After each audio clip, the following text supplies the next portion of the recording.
यह महेश और राधिका की है।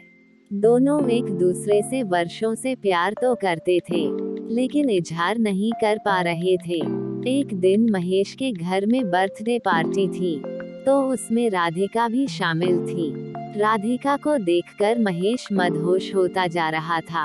वो सोच ही रहा था, आखिर राधिका को अपने प्यार के बारे में कैसे बताऊं। उतने में राधिका ने उससे उसके घर छोड़ने के लिए कही, तो महेश बहुत ही प्रफुल्लित मन से तैयार हो गया और रास्ते में अपने दिल की बात बताया। तो राधिका बोली, नहीं महेश, मैं आपको भाई मानती हूँ, उम्र में भी छोटी हूँ। तो महेश गाड़ी रोककर राधिका का पैर पकड़ लिया। महेश ने कहा, बस मुझे आपके कदमों में रहना है। आखिर में राधिका मान गई और कॉल और व्हाट्सएप पर बात न करने का सलाह दिया। महेश भी उसकी हर बात को बिना किसी हिचक के एक्सेप्ट किया। इतने में उसका घर आ गया। महेश ने उसे उसके घर पर छोड़ दिया। अब उसकी लव स्टोरी की कहानी तो शुरू हो गई, लेकिन महेश के मन में कहीं न कहीं से कॉल पर बात न करने का गम था। उसे फील हुआ, राधिका पहले से ही किसी से अटैच है। मैं उसके खुशी में बाधा बन रहा हूँ। वो खुश है तो मेरा प्यार खुश है। इतना सब कुछ मंथन करने के बाद महेश ने लड़की से माफी मांगने का फैसला लिया। लगभग 2 दिन बाद महेश ने किसी तरह से लड़की से जाकर माफी मांगी। महेश ने बोला, राधिका मुझे माफ कर देना, मैं आपसे प्यार नहीं करता। इतना कहती ही राधिका पूरी तरह से शॉक्ड रह गई। आखिर प्यार के लिए जो बंदा पैरों पर गिर सकता है, वह अचानक माफी क्यों मांग रहा है। 10 दिन नहीं बीते थे, राधिका पूरी तरह से बेचैन होने लगी। महेश से मिलना चाहती थी, अपने गलती का माफी मांगना चाहती थी।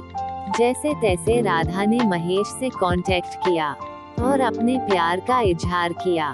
साथ जीने मरने की कसम तक खाई। राधिका का बर्थडे 9 जुलाई को था। बारिश और तूफान पूरी तरह से मजबूर कर रखी थी। लोगों का आना जाना मुश्किल था। इसके बावजूद महेश ने बर्थडे सेलिब्रेशन के लिए मार्केट जाकर उसके लिए गिफ्ट लिया। उसी रात में मिलने की प्लानिंग भी था। महेश ने रात के 1 बजे उससे मिलने गया। उसे गिफ्ट देकर उसके माथे पर टीका लगाया, फिर गले जैसे ही लगाना चाहा, तो राधिका महेश के ऊपर भड़क गई। सिर्फ इसीलिए प्यार करते हो। महेश एकदम शून्य हो गया, मानो उसके पैरों तले से जमीन खिसक गया हो। वहां से चुपचाप भीगी आंखों में आंसू लिए चला आया। महेश के दिल पर जो चोट, दोनों की बातचीत बंद हो गई और अलग अलग रहने लगे। महेश के दिल पर जो चोट लगी थी, वो कभी नहीं भूल सकता था। उसके सारे कांटेक्ट को ब्लॉक कर दिया था। 2 महीने बाद राधिका ने अपनी फ्रेंड के नंबर से कॉल करके माफी मांगी, तो महेश ने साफ इनकार कर दिया। मैं कभी भी आपसे संपर्क नहीं रख सकता हूँ, मैं आपके काबिल नहीं हूँ। इतना सुनते ही राधिका रोने लगी और एक चांस के लिए गिड़गिड़ाने लगी। तो महेश भी मान गया। अब दोनों की लव स्टोरी बहुत अच्छे से चल रही थी। दोनों एक दूसरे से मिलने जुलने भी लगे थे। महेश राधिका के हर जरूरत को पूरा करता था, यहाँ तक उसके कॉलेज की फीस भी भरता था। एक दिन राधिका और महेश लॉन्ग ड्राइव पर थे, तो राधिका के नंबर काफी कॉल और मैसेज आते रहते, लेकिन महेश के सामने कोई भी कॉल और मैसेज पिकअप नहीं किया। महेश को रास्ते में शक होने लगा, आखिर बात क्या है। जब महेश ने मोबाइल को चेक करने के लिए मांगा, तो राधिका ने स्विच ऑफ होने का बहाना किया। अब राधिका और भी शक के घेरे में आ गई।